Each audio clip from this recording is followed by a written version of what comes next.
আমি ঢাকা মিরপুর কাওলাপাড়া ডাক্তার আমানত খান হসপিটালে গিয়েছিলাম চিকিৎসা করতে। আমার বুকের নিচে ডাইন পাশে হালকা চাপ দিয়ে থাকতো। আমাকে ভুল চিকিৎসা করে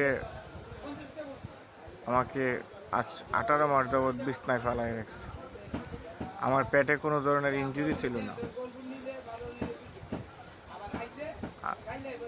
আমার ইন্ডোস্কোপি করাইছে।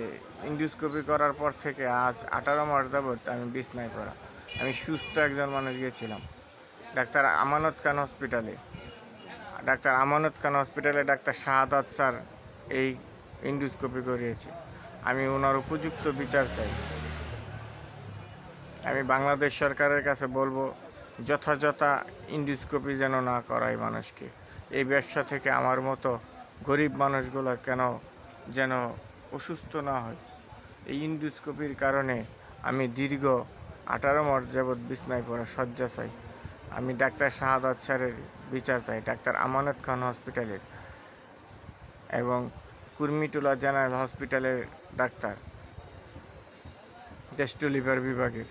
আমি ওনার বিচার চাই। আমার মতো অসহায় গরিব মানুষগুলো যেন ওদের কাছে এই ডাক্তার নামক কসাইয়ের কাছ থেকে না না না না না তাকে খাই না আমি। আচ্ছা, যে কথা কইছে আমার খারাপ লাগে, তুই একবার ওষুধটা বন্ধ কর।